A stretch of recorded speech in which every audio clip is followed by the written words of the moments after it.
Hello everyone. Today I'm sharing a video on vitamin C deficiency. Vitamin C deficiency को हम scurvy भी बोलते हैं और विटामिन सी को हम एस्कॉर्बिक एसिड या एस्कॉर्बाइट के नाम से भी याद करते हैं. देन विटामिन सी, तो सी अल्फाबेट जो है उससे ही बहुत सारी चीजें एक्सप्लेन हो जाती हैं. तो सी, तो सोर्स जो विटामिन सी का है, तो सी कहाँ से आता है? That comes from the citrus fruits. जितने भी खट्टे फ्रूट्स होते हैं like oranges, gooseberry, lime, grep fruit, सबसे हमको विटामिन सी मिलता है. तो जितने भी सिट्रस फ्रूट्स हैं और वेजिटेबल्स हैं जैसे कि कैबेज, कॉलीफ्लावर, कुकुम्बर, इन सब से हमको विटामिन सी मिलता है.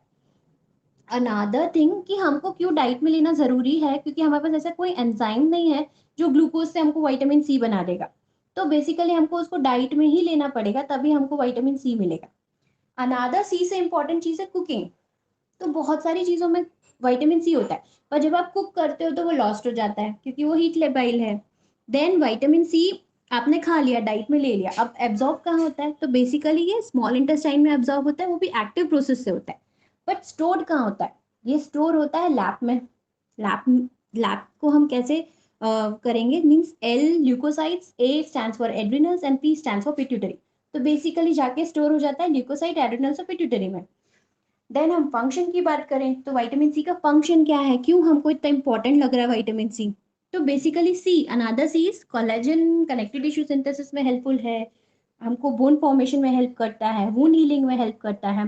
देन सी का अनदर इंपॉर्टेंट रोल है, रिड्यूसिंग एजेंट की तरह काम करता है.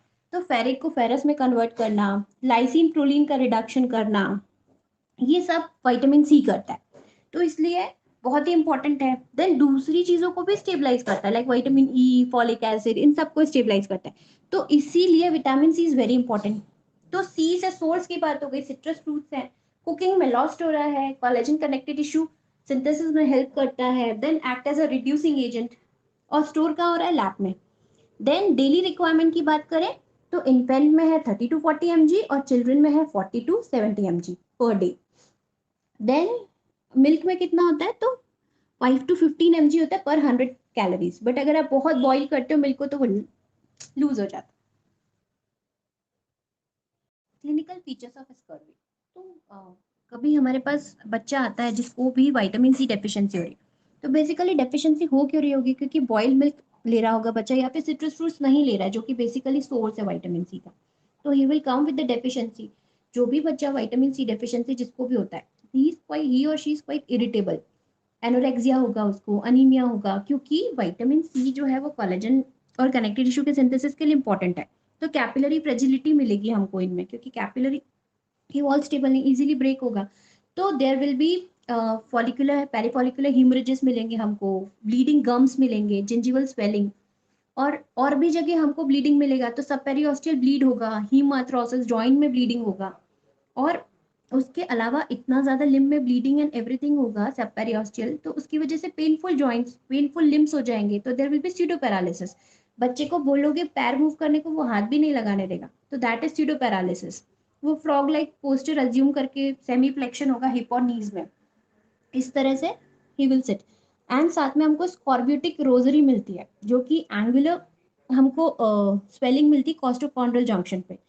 ठीक, और उसके अलावा अगर बहुत ऐसे फैटाल ब्लीडिंग हो गई तो सेरेब्रल हीमोरेज और हीमोपेरिकार्डियम भी मिल सकता है. तो अब बेसिकली क्या क्या हमको फीचर्स मिलेंगे? तो इरिटेबल बच्चा होगा क्योंकि पेन हो रहा है उसको, और अनीमिया होगा, एनोरेक्सिया होगा, और साथ में हमको कैपिलरी फ्रेजिलिटी के वजह से जगह जगह ब्लीडिंग मिलेगा, जॉइंट्स में, लिम्स में, सब पेरियोस्टियल रीजन में, पेरीफॉलिकुलर स्किन में, जिंजीवा से ब्लीडिंग होगा. तो ये सारे फीचर्स हमको मिलेंगे. एंड सीटो पैरालिसिस इज वेरी इंपॉर्टेंट. देखते ही आपको समझ में आएगी, not allow you to touch. Oedematous होगा, पेनफुल लिम्ब होगा उसका. तो that are all clinical features of scurvy and they are very frequently asked. Clinical, हमको एमबीबीएस एग्जाम में बहुत फ्रीक्वेंटली पूछते हैं कि क्लिनिकल फीचर्स ऑफ स्कर्वी क्या क्या होता है. Then we come to the radiological features of scurvy. तो आप पहले हिस्ट्री ले लोगे कि उसने इनटेक जो लिया है उसमें विटामिन सी नहीं गया है. देन फिजिकल फाइंडिंग्स आपको मिल जाएंगी सारी, अनीमिया वाली, हिमरेजेस वाली, और other things, pseudo paralysis. Then हम जाएंगे एक्सरेज पे. तो जब हम एक्सरे करेंगे लॉन्ग बोन का, तो पहली चीज जो हमको पता चलेगी वो ये पता चलेगी कि जो उसकी कॉर्टेक्स है वो एकदम पेंसिल थिन कॉर्टेक्स मिलेगा हमको. दैट इज कि ground glass appearance with thinning of cortex, thinning एकदम शार्प कॉर्टेक्स मिलता है जिसको हम पेंसिल थिन कॉर्टेक्स बोलते हैं। देन हम मेटाफाइसिस अगर देखेंगे तो मेटाफाइसिस पे एकदम इरेगुलर एरिया मिलेगा हमको कैल्सिफिकेशन वाला, जिसको हम बोलते हैं व्हाइट लाइन ऑफ फ्रैंकल। उसके जस्ट नीचे प्रॉक्सिमल रीजन में हमको जोन ऑफ रेरेफेक्शन मिलता है जिसको हम बोलते हैं ट्रमरफेल्ड जोन। देन उस जो लैटरल पार्ट है उसका रेरेफेक्शन का, उसमें ट्रायंगुलर डिफेक्ट जो होता है उसको हम पेल्कन स्पर बोलते हैं। देन अगर हम एपिफाइसिस की बात करेंगे तो एपिफाइसिस में हमको थिन व्हाइट लाइन मिलेगी जिसको हम विमबर्गर रिंग बोलते हैं। तो बेसिकली जब आप देखोगे तो ऐसे ग्राउंड ग्लास सा अपीयरेंस होगा लॉन्ग बोन का, उसमें थिन शार्प सा कॉर्टेक्स दिखेगा जिसको पेंसिल थिन कॉर्टेक्स बोल रहे हो। देन हमको मेटाफाइसिस में इरेगुलर कैल्सिफाइड कार्टिलेज मिलेगा जिसको हम बोल रहे हैं white line of Frankel. Then उसके नीचे हमको जोन ऑफ रेरेफेक्शन मिलेगा जिसको हम बोल रहे हैं ट्रमरफेल्ड जोन। देन हमको लैटरल से एक आउट ऐसे स्पर सा मिलेगा जिसको हम पेल्कन स्पर बोलते हैं। देन एपिफाइसिस पे हमको थिन व्हाइट रिंग मिलेगी, रेरेफेक्शन को सराउंड कर रही होगी जिसको हम विमबर्गर रिंग साइन बोलते हैं। तो these are the radiological features of scurvy. अभी हमको मिल गया क्लिनिकल फीचर्स भी मिल गया, रेडियोलॉजिकल फीचर्स भी मिल गया, वी मेड द डायग्नोसिस कि इसको तो विटामिन सी डेफिशिएंसी। हम ट्रीट कैसे करेंगे? We just need to give 100 to 200 mg हमको विटामिन सी देना है। हम ओरली भी दे सकते हैं, अगर ओरल इंटेक नहीं है तो हम पैरेंट्रली भी दे सकते हैं।